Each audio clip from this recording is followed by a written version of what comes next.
ተፈጥሯዊም ሆነ ሰው ሰራሽ ሁነቶችን አንድ በአንድ በማጤንና በመረዳት የተሰራ እጹብ የሚያሰኝ የግንባታ ጥበብ የታየበት የኢንካዎች ጥበብ ልክ ማሳያ ውቡ ከተማ ማቹ ፒቹ። From an engineering point of view, we just have to stand back and say that's really impressive. ከብዙ ሺህ ዓመታት በፊት በ15ኛው ክፍለ ዘመን አጋማሽ ከ500 እስከ 700 ነዋሪዎችን ሊያስተዳድር የሚችል ወደ 200 መኖሪያ ቤቶችን የያዘው ሰፊው ከተማ ከተገነባበት ስፍራ መልክዓ ምድርና ተፈጥሮ ጋር ለማጣጣም ከፍተኛ ዕውቀታዊ ብልሃቶች የፈሰሱበት ዛሬም ድረስ ውበቱን ከሚስጥራቶቹ ጋር ለብጦ በመያዝ በዘመናችን ዕውቅ በሆኑ የዘርፉ ተመራማሪዎች ሳይቀር ሊደገም የማይቻል አሰራር መሆኑ የተመሰከረለት በህንድ ፔሩ ተራሮች መካከል የተንጣለለው ጥንታዊ ከተማ ማቹ ፒቹ። Without cranes, without machines as we have today, this is a really amazing achievement and probably unrepeatable. In Machu Picchu, they have an incredible understanding of their environment. But in Machu Picchu, on top of a mountain, that is something special. ከዚሁ ውብ ከተማ በ80 ኪሎ ሜትር ቅርበት ላይ የሚገኝ ኮስኮ የተሰኘ ከተማ በ1950 ዓመተ ምህረት ከፍተኛ የመሬት መንቀጥቀጥ ማስተናገዱ የሚታወቅ ሲሆን በ16ኛው ክፍለ ዘመን በስፔን የኪነ ህንጻ ጠበብት የተሰሩ ህንጻዎች ሳይቀሩ የፈራረሱበት ክስተት ነበር። ይሁን እንጂ ማቹ ፒቹ በክስተቱ ምክንያት ከፈራረሱ የኮስኮ ከተማ ግንባታዎች አንፃር 100 ዓመታትን ቀደም ብሎ የተገነባ ቢሆንም እስከ ዛሬዋ ዕለት ድረስ ሳይሰነጣጠቅና ሳይፈራረስ እንደነበረ ሆኖ መዝለቅ ያስቻለውን ሚስጥር ለማወቅ የዘመናችን አጥኚዎች ማስረጃዎችን መፈለግ ጀምረዋል። በመጨረሻም በአርኪኦሎጂስቶች በውሃ ላይ ስፔሻላይዝ ባደረጉ አርኪኦሎጂስቶች በአርኪቴክቶች እንዲሁም በሌሎችም ተያያዥ ሙያዎች ላይ ዕውቅ የሆኑ ተመራማሪዎች በማቹ ፒቹ ዙሪያ ለሚነሱ ጥያቄዎች በሙሉ ጥልቅና እልህ አስጨራሽ ጥናቶችን በማድረግ መልሶቻቸውን ይፋ በማድረግ ላይ ይገኛሉ።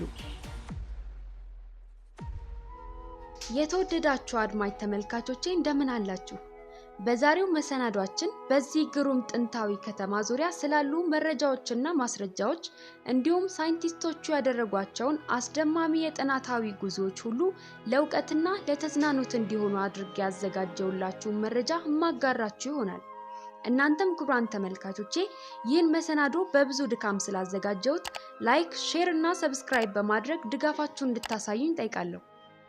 በፓርት 1 ላይ ሳይንቲስቶቹ ስለ ቦታው የሰጧቸውን ግሩም ጥናታዊ ማብራሪያዎች ማየታችን ይታወሳል። ላላያችሁ ሊንኩን ዲስክሪፕሽን ላይ ስለምተውላችሁ እየገባችሁ እንድትመለከቱት እየጋበዝኩኝ ወደ ዛሬው መሰናዶ ያልፋለሁ። ለተመራማሪዎቹ ፈታኝ ከነበሩ ጥያቄዎች መካከል መሰረታዊና ጥልቅ ጥናትን የሚፈልገው ጥያቄ ማቹ ፒቹ ከተማው በራሱ እንዴት ተገነባ የሚለው ነበር። ከተማውን ለመገንባት የተጠቀሙባቸው ጥሬ ዕቃዎችስ ምንጭ የት ነበር? በኢንካ ከተማ ማቹ ፒቹ በስተምዕራብ በኩል ያለ ቦታ ከተማው ከመገንባቱ በፊት ቦታው ምን እንደነበረ ፍንጭ ይሰጠናል። በዛም ቦታ ላይ ጥናት በማድረግ ለህንጻዎቹ ግንባታ የተጠቀሙበት ጥሬ ዕቃ ምንጭ በተፈጥሮ ሂደት የተፈጠረ ግራናይት በመባል የሚጠራ የድንጋይ አይነት መሆኑ ተረጋግጧል። Granite is a very hard material. ግራናይት በጣም ጠንካራ ማቴሪያል ነው። ለመስበርና ቅርጽ ለማስያዝ አስቸጋሪ ከሆኑ ማቴሪያሎች ውስጥ አንዱ ቢሆንም ግን ከተማውን ሙሉ በሙሉ ለመገንባት መርጠውታል። የማቹ ፒቹ አርኪኦሎጂያዊ ክፍል ዳይሬክተር የሆነው ፈርናንዶ አስቴቴ ለብዙ ዓመታት ቦታው ላይ ጥናት ሲያደርግ የቆየ ሲሆን ሊማታይት የተባለ ድንጋይ በቦታው ላይ እንደሚገኝና ኢንካዎች የግራናይት ድንጋዮችን ቅርጽ ለማስያዝ ይጠቀሙባቸው እንደነበረ ገልጿል። ይሁን እንጂ ቅርጽ ያስያዟቸውን ድንጋዮች በምን ዘዴ ለ500 ዓመታት ያህል ሳይሰነጣጠቁና ሳይፈራረሱ እንዲቆዩ ማድረግ ቻሉ የሚለው ሐሳብ ሌላ ጥያቄ ነበር። ለዚህም ፈርናንዶ አስቴቴ መልስ የሚሰጥ ማስረጃ አግኝቷል። ይህም በግንባታው ላይ በኢንካዎች የተተወልን ማስረጃ ነው በማለት ከቦታው ላይ የተረዳውን መልእክት በዚህ መልኩ አብራርቷል። እዚህ በኢንካዎች የተተወልን በጣም ግልጽ የሆነ ምሳሌ እናገኛለን። የዚህ ድንጋይ የላይኛው ክፍል ወደ መጠናቀቅ የቀረበ ሲሆን ከላይም ያለው ድንጋይ ያልተጠናቀቀ ነው። አንድ ጊዜ ሲቀርጿቸው እርስ በርስ እንዲጋጠሙ አድርገው ነው። እዚህ ጋር ይህንን ድንጋይ እየተሸከመ ማስደገፊያ ድንጋይ እናገኛለን። እናም ይህን ብናነሳው ይህኛው ገጽ ከዚህኛው ገጽ ጋር ይጋጠማል በማለት ኢንካዎች በሚያስደንቅ ዘዴ ድንጋዮቹን ሳያዛንፉ መደርደር መቻላቸውን ተናግሯል።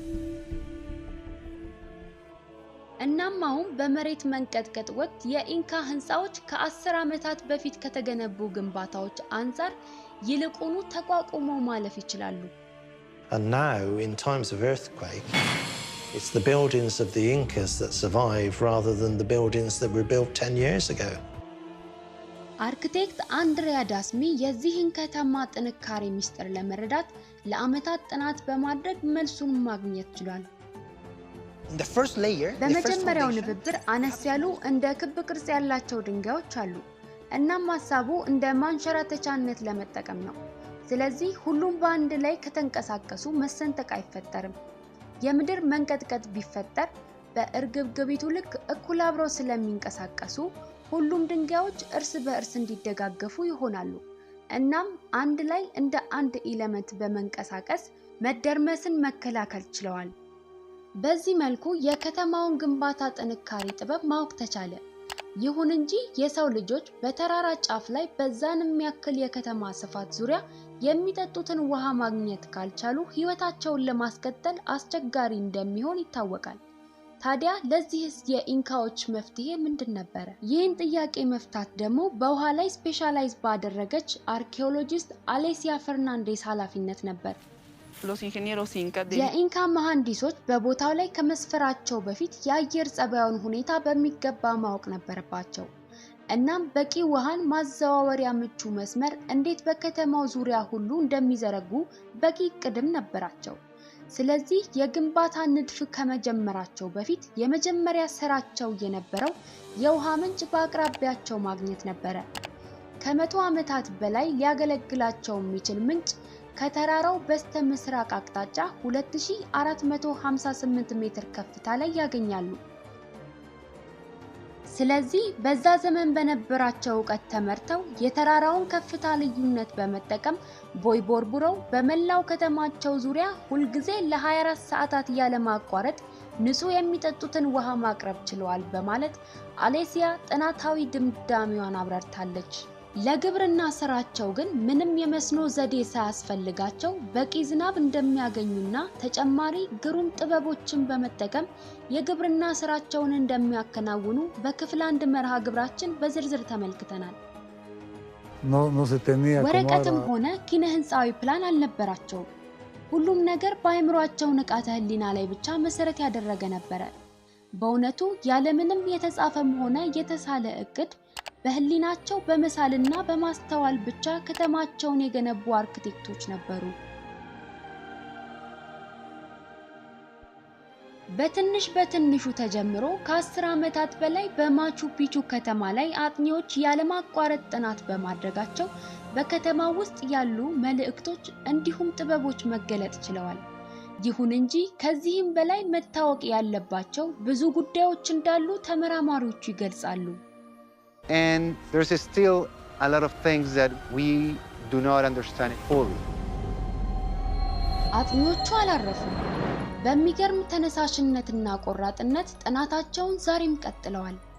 ሰፊ ጥናት አድርገው ግሩም መረጃዎችን በጥሩ ማብራሪያዎችና ማስረጃዎች ደግፈው ወደኛ በማድረስ ስለ ማቹ ፒቹ በያለንበት እንድናውቅ ላደረጉን ተመራማሪዎች በሙሉ አድናቆቴን በመግለጽ መረጃዎቹን አጋራዋችሁ። አብራችሁን እስከ መጨረሻው ስለቆያችሁ ከልብ እያመሰገንኩ በሌላ ቪዲዮ እስክንገናኝ ሰናይ ቆይታ ተመኘውላችሁ።